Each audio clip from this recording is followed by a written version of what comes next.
on veut pas de règlement de compte politique dañ ko fustigé woon xeex ci nit ñi ñoom ñii dañ ko doon xeex à l'époque kon loolu bëggatuñu moo am ci biir réew mi kuñ fi tëj na nekk koo xam ne kii dafa jalgati ñu teg ko ci yoon juge bi moo mën a tëj nit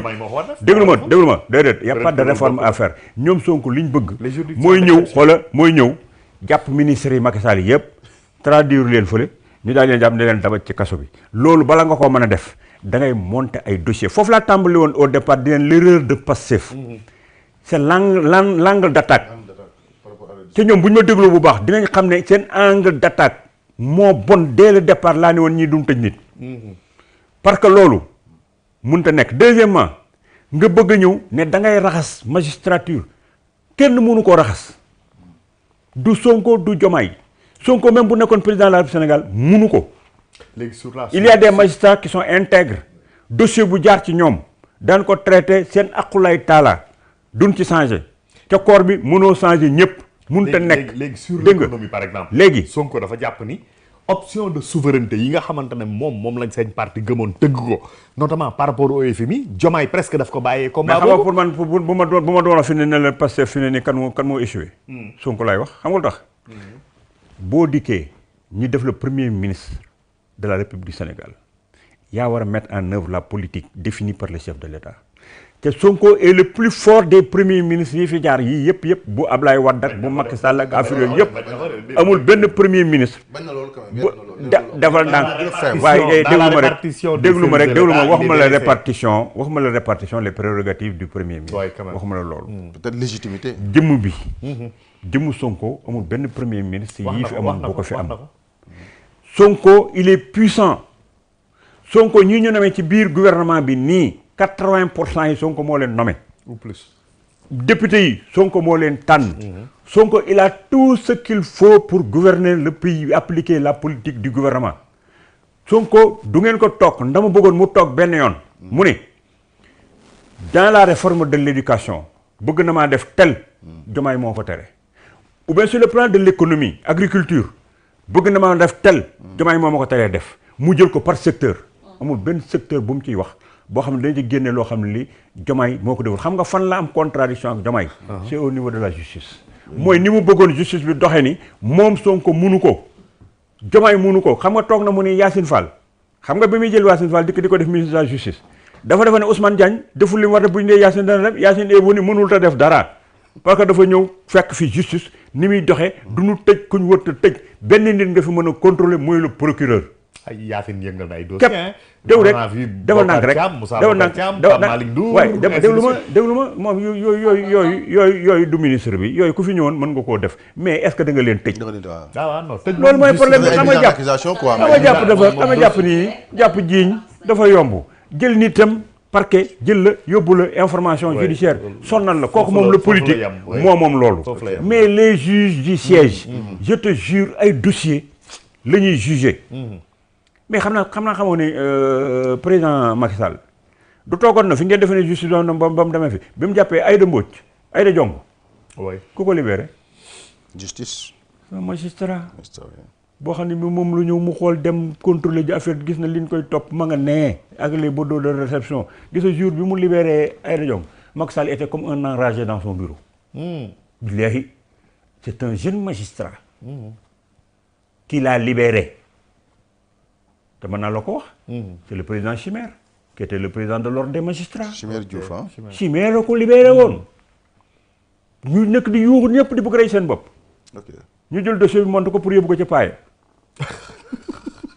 y a des jeunes magistrats qui sont là amuñu coloration politique contre nu Sonko tey contre nu tel ànduñoo ak ma Samba ànduñoo ak ma Demba dossiers yi nga leen di jox bu fa nekk ay dossiers solides la mais xoolal yow ni nga amee sa éthique nekk journaliste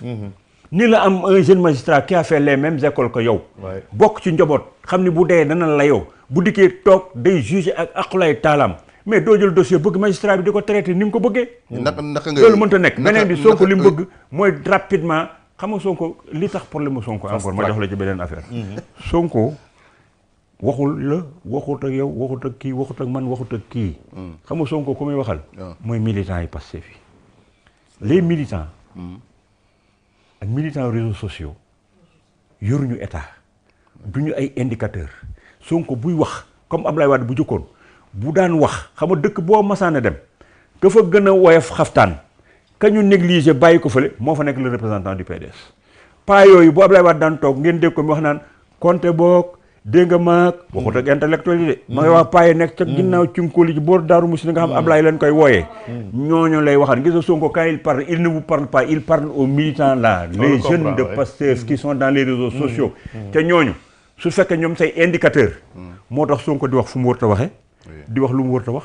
xamul fu mu ko war a waxee mais li muy wax lu baax la lu nit ñi d'accord la mais Sonko war a dem ca assemblée nationale di fa wax yenn wax yi Sonko war a dem Maroc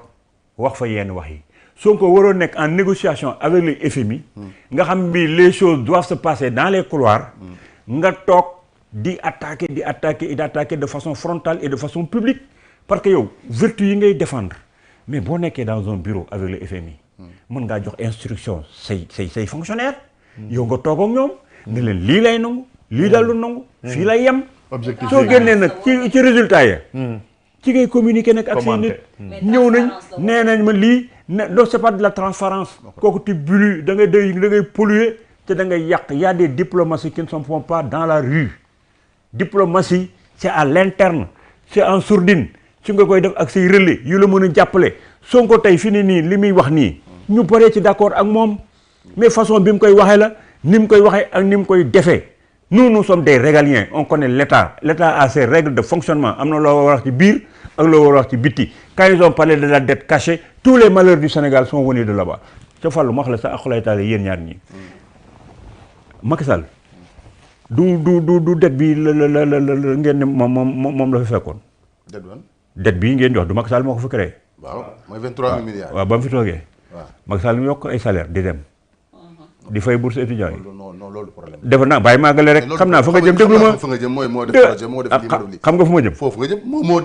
def lii wax nga déedéet daf ma déedéet dama la bu wax ne la le pays n'était pas bloqué déposé woon bi la déglu ma rek déposé woon bilan déedéet déglu ma rek Fallou damay teel a dagg ca àggale guma damay teel a dagg damay jax xam nga fi ma jëm xam nga fi ma jëm wala Macky Sall mën naa ñëw di def di endetté dem man na maa bañ a d'accord ak moom ci l'utilisation de la dette. Est-ce que tu fais des investissements productifs? Est-ce que tu fais des investissements prioritaires? Ça peut être un débat de haut niveau. Dégg nga yooyu mën nañ ci discuter mais toujours est-il que bi mu ko doon def amuñu cessation de paiement il payait la dette te ba pare mi ngi doon continuer di def ay infrastructures di dem dama ne su ñii biñ fi dikkee fii bu Amadou Ba gagné woon élection yi yaakaar ngeen ni sa débat sur la dette cachée dina non parce que dafa nag taxawal gi nga bu ngeen yéen le problème il est très sérieux et très profond xam nga Amadou Ba bu gagné woon élection yi xam nga ñan lay àndal pour yor réew mi la même équipe là qui avec Diomaye ñoo nekkoon ay au niveau du ministère des finances